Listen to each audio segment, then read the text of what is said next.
அன்பே சிவம் மனமே குரு என்றுணர்த்திய குருவே போற்றி.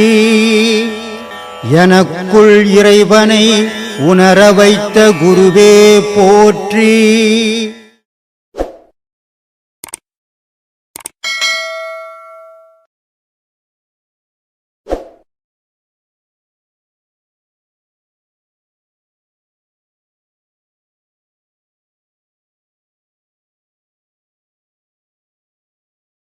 வாழ்க்கையில் உண்மை பேசுறது எல்லா இடத்தையும் தவறாக தெரிகிறது. அது என்ன காரணம் ஐயா? எல்லா இடத்துலையும் உண்மை பேச முடியாது. பொண்டாட்டிக்கிட்டே முழுசாக உண்மை பேசுறது கிடையாது எந்த புருஷனும். எந்த புருஷனாவது பொண்டாட்டிக்கிட்ட போய் உண்மையை சொல்லுவானா? சொல்லவே முடியாது. அதே மாதிரி பொண்டாட்டிங்க புருஷங்கிட்ட உண்மையை சொல்லவே முடியாது. சொல்ல ஆரம்பித்தா வாழ்க்கை சிதறிடும். அப்படிதான் இந்த வாழ்க்கை ஆயிடுச்சு. அப்படி தான் ஆகும். எல்லாம் பழக்க தெரியாதவன்றாங்க, எல்லாம் பழக்கம் இருக்குன்னு. அது பழக்க தெரியாதவங்கள திமுருன்னு அர்த்தம் அதுக்கு பேர். உன்னை யாரு போய் கேட்டாங்க? உன்னை நீயா போய் சொல்லி போட்டு இப்போ வம்ப வந்த பிறகு வந்தா என்ன பண்றது? இல்லைங்கய்யா, எது கேட்கும் போது உண்மையை சொல்லி அதுதான் நான் பெரிய மேதை, நான் பொய்யே பேச மாட்டேன்னு கூட இருந்தவன் நான். அப்படிதான் இருக்கு. அப்படின்னா இப்படிதான் வரும். அதனால எதை சொல்லணுமோ அதெல்லாம் சொல்லணும். எதை மறைக்கணுமோ ஒரு மனைவி கிட்ட அதெல்லாம் மறைக்கணும். உலகத்துல ஒரு வேலை செய்யற இடத்துல எல்லா இடத்துலையும் நீ மெய்யே செய்துன்னு போக முடியாது. வேலையை செய்ய முடியாது. வேலை செய்தீங்கன்னா அந்த வேலையே நடக்காது அங்க. அதனால அந்த அந்த இடத்துக்கு ஏற்ற மாதிரி போகணும். அதை விட்டுவிட்டு நான் எல்லா இடத்துலையும் ஒரே மாதிரியா இருப்பேன்னா நீ வேலை வெட்டி பொண்டாட்டி புள்ளிக்கிட்டலாம் விட்டுட்டு கோயில் வாசப்படியில் உட்காந்துக்கணும், ஒரே மாதிரி இருக்கலாம். அது உன்னால முடியுமா? அதனால அதெல்லாம் சாத்தியமில்லை. சில பேர் நான் பாருங்க, எங்க சம்சாரத்தாண்ட எதுவுமே மறைக்க மாட்டேங்க, உண்மையை தாங்க சொல்லிட்டு வாழ்க்கையே இல்லாத போடுவான். இதெல்லாம் தானன்ற அகங்காரம். என்னமோ இவன் தான் சத்யவான் சாவித்திரி மாதிரி நினச்சிக்கிறது மனசில். நினச்சிக்கின்னு சொன்னால் விபரீதம் தானே ஆகும். கல்யாணத்துக்கு முன்னே 4 பொம்பளையை வச்சுருந்துருப்பேன், பொண்டாட்டிக்கிட்டு போய் சொன்ன சும்மா இருப்பால, கட்டையை தடிக்க மாட்டேன் சொல்லு. நான் உண்மையை சொல்கிறேங்கன்னா விபரீதம் தான் வரும். அதனால் அந்த வேலையில் வச்சு எதை சொல்லணுமா பொண்டாட்டிக்கிட்ட அதை தான் சொல்லணும். எதை மறைக்கணுமோ அதெல்லாம் மறைக்கணும். அது எல்லாருக்கிட்டுமே. சரிங்க. அதை விட்டுப்பட்டு நான் எல்லாருக்கிட்டும் நான் உண்மையை தாங்க சொல்லுவேன் நீனா விபரீதம் தான் வரும். ஏன்னா இப்போ ஒரு கணவன் மனைவி இரவுன்னு எதுக்கு வச்சுக்குது? முதல் இரவுன்னு எதுக்கு வச்சுக்குது? ஏன் பார்க்கலன்னு வச்சுக்கணும் என்ன சொல்லுங்க. ஏன்பா தெரியலைங்க. தெரியலையா? என்னதான் தெரியும் உனக்கு? அது என்ன சொன்னீங்கன்னா நான் தெரிஞ்சுக்கிறேன். எதுவுமே தெரியாதுன்னா அப்புறம் இங்கே என்னத்துக்கு வந்து உட்காந்து கல்யாணம் பண்ணி ஃபர்ஸ்ட் இது பண்றதுனால முதல் இரவுன்னு வைக்கிறாங்க. முதல் இரவு முதல் பகல்னு வச்சுக்கணும் என்ன? ஏன்னா எந்த விதமான செயலாக இருந்தாலும் ஒரு மரப்பு இருக்கணும். மரப்பு இல்லாத எல்லாத்தையுமே பகிரங்கமா செய்யக்கூடாது. பகிரங்கமா செய்தா விபரீதங்கள் ஏற்பட்டுடும். அதனால சில செயல்கள்லாம் மரப்பா இருக்கணும், சில செயல்லாம் பகிரங்கமா இருக்கணும் உலகத்துல, இல்லையா? அதனால தான் வள்ளுவர் ரொம்ப அழகா சொன்னார், வளர்த்தலும் அழித்தலும் வேண்டாம், உலகம் பழித்ததை அழித்து விடுனார். நான் உண்மைதான் சொல்லுவேன், எல்லாத்துலேயும் போய் சொன்ன உனக்கு கூப்பிட்டு கொட்டுன்னு கொட்டிடுவாங்கடாப்பா. கலக்காரன் சொல்றாங்க, கலகக்காரன் சொல்றாங்க. ஆமா ஆமா, அது கம்மி பேர், அதை விட பெருசா வச்சிருக்கணும் உனக்கு. அவன் தெரியல போடுறது பேரு. என்ன கேட்டிருந்தா நான் சொல்லிப்பேன் நார்தரன்ட்டு. ஏன்னா சில விஷயங்கள் பகிரங்கமா பேசணும், சில விஷயங்கள் மறப்பாக வச்சுக்கணும். அது மனைவியாக இருந்தாலும் பிள்ளைங்களாக இருந்தாலும். அப்படி வாழ்ந்தால் அந்த வாழ்க்கை நல்லா இருக்கும். அதை விட்டுவிட்டு நான் உண்மையை பேசுவேன்ட்டு உண்மை சொல்கிறேன்னு சொல்லிட்டு பெருமைக்கு பேசிவிட்டு வாழ்க்கையை கெட்டு போடும். அதனால் அதெல்லாம் வேணா, மறைச்சிக்கின்னு வாழ்ப்போம். கள்ளக்குறிச்சிக்காரு ஒரு கேள்வி கேட்டிருக்காரு. என்ன சாமி, வலது கண்கள் சூரியன், இடது கண்கள் சந்திரன், இடக்கை சங்கு சக்கரம், வலக்கை சூளம் மான்மனு, எடுத்த பாதம் நீள்முடி, எந்த திசைக்கும் அப்புறம், உடற்கலந்து நின்ற மாயம் யாவர்கான வல்லரோ. என்ன சாமி, கண்ணுன்னு சொல்லியிருந்தா முடிஞ்சு போச்சு, 2 கண்ணுக்குது. ஆனால் கண்கள்ன்றாங்களே, அப்போ எத்தனை கண்கள் தான் இருக்குதாங்க, எத்தனை கண்ணு தான் அப்படின்னு ஒரு கேள்வி கேட்குறாரு. அவர் அங்கே என்ன சொல்கிறாரு, இடது கண் சந்திரன், வலது கண் சூரியன், இடக்கை சங்கு சக்கரம். அப்போது அர்த்தநாரீஸ்வரர்னு ஒரு வடிவம் இருக்குது. அர்த்தநாரீஸ்வரன் வடிவத்தில் என்ன எதுவாக இருக்காங்க, திருமாலும் சிவனும் ஒன்று சேர்ந்த ஒரு வடிவத்தில் ஒரு வடிவம் இருக்குது, பார்த்துக்கிறீங்களா? அப்போது இந்த சிவரூபத்தில் தான் திருமாலும் இருக்கிறான், அப்போ எத்தனை கண்ணு வரும்? அவருக்கும் நான் 2 கண்ணு, இவருக்கும் 2 கண்ணு. அப்போ என்ன பண்ணுறாரு அங்க? இந்த ஊன் உடலுக்குள்ள சிவனும் இருக்கிறான், திருமாலும் இருக்கிறான். அவன் எப்படி இருக்கிறான்? இடது கண் சந்திரன், வலது கண் சூரியன், இடக்கை சங்கு சக்கரம். யாருக்கு சங்கு சக்கரம் இருக்கும்? அப்போ இடது பக்கம் திருமால் இருக்கிறான், வலது கையில் சூளம் மான்மழு ஏந்திக்கின்னு சிவபெருமான் இருக்கிறான். எந்த வடிவத்தில்? சாட்சாத் இதே வடிவத்தில் அர்த்தநாரீஸ்வரரா உனக்குள்ள இருக்கிறான் இறைவன். எடுத்த பாதம் நீள்முடி எந்த திசைக்கும் அப்புறம் உடற்கலந்து நின்ற மாயும் யாவர்கான வல்லரோ. எப்பா நீ அங்கே இருக்கிறாரு இங்கே இருக்கிறாரு போனிய, உனக்குள்ள தானே அவன் இருக்கிறான். எப்படி இருக்கிறான்? அவன் தான் சிவனாகவும், அவன் தான் திருமாலாகவும், அவன் தான் சங்கு சக்கரத்தை தூக்கி நிற்கிறான், அவன் தான் சூளம் மால்மழுவை தாங்கி நிற்கிறான். இதை நீ உணர்ந்தால் வெளியே சுத்த மாட்ட, உனக்குள்ள ஒடுங்கி நிற்ப. அதை தான் சிவவாக்கியரே அந்த இடத்துல சொல்கிறார் சாமி. தெரிந்தா இப்போ கண்கள் ஏன் சொன்னாருன்னு சொல்லுமா? ஐயா ஆத்மா வணக்கம். ஆத்மா வணக்கம்மா. ஸ்ரீ சத்குரு பிரம்மஸ்ரீ நித்யானந்த பரம்பொருளை வணங்கி எல்லாருக்கும் ஆத்மா வணக்கம். எனக்கு ஒரு டவுட்டு. என்ன டவுட்டுன்னா, மகான்களை கொண்டாடணும் கண்டிப்பாக. ஆனால் ஐயாவது ஒரு வித்தியாசமாக எனக்கு தோணுது. அவர் வந்தார், எல்லாம் பார்த்தாரு, அவர் என்ன எவ்வளோ கஷ்டப்படணுமோ, எந்த அளவுக்கு எல்லைக்கு போகணுமோ எல்லாம் முடிச்சிட்டாரு. அதுக்கு மேலே எதுவும் இல்லைன்னு தெரிஞ்சுக்கிட்டாரு. அம்மா எப்போனா தேடி போகிறாரு. போகும்போது ஆசையாக போகிறாரு. இவ்வளோ பாடுபட்டமே, இந்த உலகம் நமக்கு தேவையா அப்படின்னு ஆவலாக போகிறாரு. அவங்க அம்மா எப்பன் வந்து, நீ ஒன்றும் அவ்வளோ சீக்கிரம் வர வேணாம், உன்னை தூக்கின மழை இப்போ வச்சுக்கிறதுக்காக நான் வந்து இவ்வளோ கஷ்டப்படுத்தலை. இப்போ நேரத்துக்கு சாப்பாடு இல்லாமல் உன்னை பார்த்தோம், அம்மா அப்பா அன்பு கிடைக்காம இருந்தது, கஷ்டப்பட்டேன்.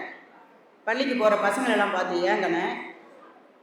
இது வேலைக்கு தான் நல்லா பிள்ளைங்க நார்மலான பிள்ளைங்க மாதிரி நீ வாழறதுக்கு ஏக்கம்லாம் ஒன்று அதுக்காக நான் பார்க்கல, நீ கஷ்டப்படுத்தலை, இன்னும் வேலை இருக்குது. நம்மளோட சந்தானம் எல்லாமும் எவனும் திருந்த மாட்டான் போல இருக்குது. உலக மாயையில் கோபம் மோகம் ஆசை பாசம் கோபம் மோகம் மாயை லோகம் அகங்காரம் போராமை பேராசையில் பரண்டு சாக்கடைன்ற பேராசையில் புரண்டு உருண்டுக்கிட்டு இருக்கு. நீ போய் அதை என்ன பார்க்கணும் அதை செய்ப்பா, இன்னும் கொஞ்ச காலம் அப்படின்னு அனுப்பிச்சி விட்டாச்சு. இப்போது இப்படிப்பட்ட இறைவன் வந்து நமக்கு அவதாரம் பண்ணியிருக்காரு. அப்போது அந்த அவதார நாள் ஒரு புதுமை இல்லையா இந்த பூமியில், அதுவும் நம்ம நாட்டில். அப்போது நம்ம வந்து செலிப்ரேட் அதை கொண்டாடுறது நல்லா. ஐயா ஆனந்தப்படுற அளவுக்கு கொண்டாடுறது. அந்த வந்தார் வந்து இவ்வளோ 40 வருஷம் படாத இது பண்ணி அவர் ஏற்கனவே கஷ்டப்பட்டுதான் ஏற்கனவே அடையிறதுக்கு படாத கஷ்டம் இல்லை, எடுக்காத முயற்சி இல்லை, எல்லாம் பண்ணார். அவ்வளோ பண்ணி திருப்பி இந்த மக்களெல்லாம் திருத்துறதுக்கு, கடவுளோட வாரிசுகளை திருத்துறதுக்காக அவர் பட்ட கஷ்டம் அவ்வளோ இல்லை. அப்போது இந்த ஜனன நாள் ஐயாவோட திருநாள், அவதார திருநாளை நம்ம வந்து பண்ண முடியலையே. அப்படி ஏன் சரியா நம்ம சமாதி நாள் பண்ணுற மாதிரி இயல்பாகவே நான் பார்க்குறேன். அது என்ன காரணம்? அது கேட்டேன். அது தேவையில்லைம்மா. அது இது ஐயா பிறந்தார் ஒரு நாள் 29ஆம் தேதி ஏப்ரல் மாதம் 29ஆம் தேதி ஐயாவோட அவதார திருநாள். இது எது வரைக்கும்? சமாதி ஆகாத வரைக்கும் அந்த நாளை எல்லாரும் கொண்டாடணும். கரெக்டு. சமாதி ஆனால் இதுதான் அவருடைய 2வது பிறந்த நாள். அதனால் பழைய நாள் இனிமேல் கொண்டாட வேண்டிய அவசியம் தான். ஆனால் மக்கள் எல்லாரும் அதையும் ஒரு காரணமாக வச்சு ஏதோ ஒரு வகையில் 4 பேருக்கு நல்லது செய்கிறாங்க. அன்னதானத்திலேருந்து தங்களால் முடிஞ்ச எல்லாத்தையும் பண்ணுறாங்க, தப்பு இல்லை. ஆனால் நமக்கு ஏன் இது முக்கியம் அப்படின்னா, ஒரு மகான் வந்ததே இந்த நாளுக்காக மட்டும்தான். ஏதோ ஒரு பிறவி எடுத்தோம் வாழ்ந்தோம் போனதுக்காக மகான்கள் வரல. சாட்சியாக இந்த உலகத்துக்கு சாட்சியாக இந்த கலியுகத்தில் கூட ஞானத்தை அடைய முடியும். எல்லாராலும் இது சாத்தியன்னு ஒருத்தர் வாழ்ந்து காட்டியிருக்காருன்னா அந்த நாள் மட்டும்தான் நமக்கு ரொம்ப முக்கியம். இந்த நாளை கொண்டாட நம்ம எல்லாருக்கும் ஒரு விஷயம் புரியும். நமக்கும் நாளைக்கு இப்படி ஒரு வாய்ப்பு கிடைக்கும்ன்ற ஒரு தைரியமும் வரும். அப்போது மற்ற நாள் உலக வாழ்க்கைக்கான நாள், இந்த நாள் இறைவன் கிட்ட போய் அடைஞ்ச நாள். இறைவன் ஸ்தூல திருமேனியோட நம்ம கூட இருக்கிறாரு. ஆமாம். அதனால அப்போ அது ஒன்றும் அந்த நாள் இது 2ஆம் ஆண்டு குரு பூஜை முடிஞ்ச நாள். அடுத்த நாள் இதை விட சிறப்பாக வரும். ஏன்னா இப்போ விழுப்பாட்டு பண்ணோம், 3 ஹவர் பண்ணியும் இன்னும் வாழ்க்கையில் இன்னும் பாதி கூட வரலை, இன்னும் பாதி பேலன்ஸ் இருக்குது. அதுதான் முக்கியமான காலகட்டம். ஆசிரமம் கட்டினதுலேருந்து இறுதி சமாதி நாள் வரைக்கும் அவர் என்னெல்லாம் பாடுபட்டார், எதுக்காக இவ்வளோ விஷயங்கள்லாம் பண்ணாருன்றதையே உலகத்துக்கு தெரியப்படுத்த போகிற நாள். அதுக்கு இந்த குரு பூஜையில் டைம் பத்தலை, 3 மணி நேரம் அது பத்தாது. அப்போ அடுத்த குரு பூஜையில் இதனுடைய தொடர்ச்சி நடக்கும்போது அவர் வந்த வழி பட்ட பாடுகள், எதுக்காக இந்த போதனைகள் என்ற விஷயங்கள் எல்லாம் அதில் கொண்டு வந்து சேர்த்துருவோம். ஏன்னா எல்லாராலையும் புக்கு படிக்க டைம் இல்லை. ஆனால் இந்த இப்போ குரு பூஜை, இந்த வில்லுப்பாட்டு, ஐயாவோட வாழ்க்கை வரலாறு வில்லுப்பாட்டு இன்றைக்கி பலரோட உள்ளங்களுக்கு போய் சேர்ந்துருக்குது. அதோட ஃபீட்பேக் எல்லாமே நமக்கு ஒரு நல்ல விஷயம் பண்ணுங்க சாமி, இவ்வளோ நாள் தெரியல. அதுலேயும் அவங்க வந்தவங்க இப்போ தான் ஃபஸ்ட் டைம் நமக்கு வந்திருக்காங்க. ஆனால் ஐயாவோட என்னவோ ஒரு 10-15 வருஷம் ட்ராவல் பண்ண மாதிரியே ரொம்ப சகஜமாக ஐயாவை நேரில் பார்த்த மாதிரியே ரொம்ப கேஷுவலாக நம்மக்கிட்ட அந்த வாழ்க்கை வரலாறை கொண்டு போகிறதுக்கான அரும்பாடுபட்டிருக்காங்க, அதுக்கான முயற்சியை பண்ணியிருக்காங்க. அப்போ இதோடு நிற்க போகிறதே இல்லை, இது தொடர்ந்துக்கிட்டே இருக்க போது அடுத்த குரு பூஜை இதை விட சிறப்பாகவே நடக்கும். ஏன் ஐயா, உலகத்தில் பசியோடு இருந்து டயர்டாகி பார்த்துருக்குறேன். ஆமாம், நம்ம ஆசிரமத்தில் 3 நாளாக சாப்பிட்டே டயர்டாகி போச்சு. ஆமாம் ஆமாம் ஐயா, சாப்பிட்டே டயர்டாகிடும். எல்லாம் ஐட்டமாக வந்துக்கிட்டே இருக்குது. அப்படியே எப்படி உள்ள அந்த சமையல் எல்லாம் கலைகள்லாம் ஐயா கொடுத்த சக்தி ஒன்று கூட ஃபால்ட்டாக இல்லை, ஒன்று கூட அப்படி இப்படி இல்லை. அவ்வளோ பெரிய அண்டா அவங்கள வச்சு அவங்க வயசானவங்கெல்லாம் செய்கிறாங்க. அவ்வளோ சுவையான இதெல்லாம் பரிமாறி மக்களை அவ்வளோ சாப்பிட்டோம். ஈவினிங் ஆனால் அது ஒரு 1000-500 இட்லி வேறு வந்துருச்சு. இதை விட்டுட்டு அதை பார்த்தா ஆஹா இட்லியா அப்படின்னு அதையும் சாப்பிட வேண்டிய அவ்வளோ உலகத்தை மறந்து வீட்டை மறந்து எல்லாமே மறந்துச்சு இந்த 3 நாளாக. இப்போ அதை ஐயா அந்த ஆனந்தம் தான் அவருக்கு. ஏன்னா அப்போ 2000 பேர் சாப்பிடும்போது 2000 பேர் தானா, இது மேலே என்னால் முடியாதா, செய்ய முடியாதான்னு கவலைப்பட்டவர். இப்போ ஐயா நம்ம கூட சூழ திருமேனி வடிவோடு இருந்திருந்தா எவ்வளோ சந்தோஷப்பட்டிருப்பார் அப்படின்னு அது எனக்கு ஒரு எண்ணம் மனசில். அடுத்தது அதுலேயும் நாம் எவ்வளோ பேர் வந்தாலும் அதை எல்லாத்தையும் சமாளிச்சிட்டோம். யார் சமாளிச்சது? நாம் இல்லை.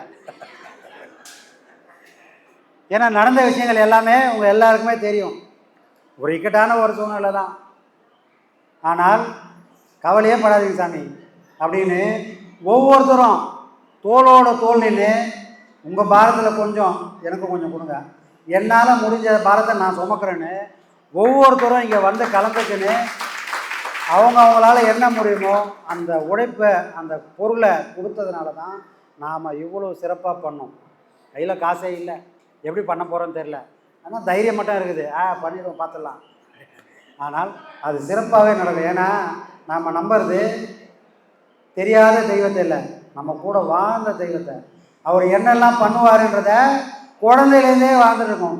இதுதான் முடிவு பண்ணிட்டார்னா அதுக்காக அவர் எதை ஒன்றா எடுப்பார், அதை சாதிக்காமல் விடவே மாட்டார். அப்போது அவருக்காக நாம் ஒரு விஷயம் பண்ணுறோம்னா நம்மளை கை விட மாட்டாருன்ற நம்பிக்கை நமக்கு நல்லா இருக்குது. எவ்வளோ தடைகள் வந்தாலும் அது எல்லா காரியமும் சிறப்பாகவே நமக்கு அமைச்சு கொடுப்பார். அதுக்கு ஒரு உதாரணம் தான் நம்ம பக்குவப்படுத்துகிறாரு. பார்த்துக்கப்பா, இது வாழ்க்கையில் போனவங்களுக்காக சொல்கிற விஷயங்கள் இருக்குது. இங்கே இருக்கிறவங்க கூட இந்த இடம் எவ்வளோ புனிதமான இடம், இங்கே தவறுகள் நடந்தால் என்னெல்லாம் நடக்கும் அப்படின்றதுக்கு நம்ம கண்ணு முன்னாடி இதெல்லாம் படம் போட்டு காட்டுறாரு. இது நமக்கும் சேர்த்து தான். நமக்கு நாளைக்கு நம்ம மனம் தடுமாறினால் கூட நமக்கும் இதே நிலை தான் வரும், அதில் எந்த மாற்றமும் இல்லை. அப்போது நமக்கு எல்லாருக்கும் ஒரு பயம் இருக்கணும். இந்த இடம் ஒருத்தர் எப்போவுமே பார்த்துனே இருக்கிறாரு, அந்த இடத்துல நம்ம எவ்வளோ பக்குவமாக இருக்கணும் அப்படின்னு நம்ம கவனமாக இருந்து ஒரு விஷயத்தையும் பண்ண நமக்கு துணையாக அவர் எப்போவுமே நம்ம கூட இருப்பார். சரிங்களா? அதை இப்போ இந்த குரு பூஜையில் எல்லாரும் பார்த்துட்டோம். இனிமேல் எந்த தடையும் வரப்போகிறதும் கிடையாது. வந்தாலும் பார்த்துருவோம் ஒரு கை. ஓகே ஐயா, அதான் ஆத்மா எல்லாருக்கும் ஆத்மா வணக்கம். நன்றி ஐயா, நன்றி. ஆனந்தாயம் ஆனந்தா பிரம்மஸ்ரீ நித்யானந்தா, ஆனந்தாயம் ஆனந்தா பிரம்மஸ்ரீ நித்யானந்தா, அருளைத்தா நின்னருளைத்தா, வளத்தைத்தா உடல் நலத்தைத்தா, நின் அருளைத்தா வளத்தைத்தா உடல் நலத்தைத்தா ஆனந்தாயம் ஆனந்தா பிரம்மஸ்ரீ நித்யானந்தா ஆனந்தாயம் ஆனந்தா பிரம்மஸ்ரீ நித்யானந்தா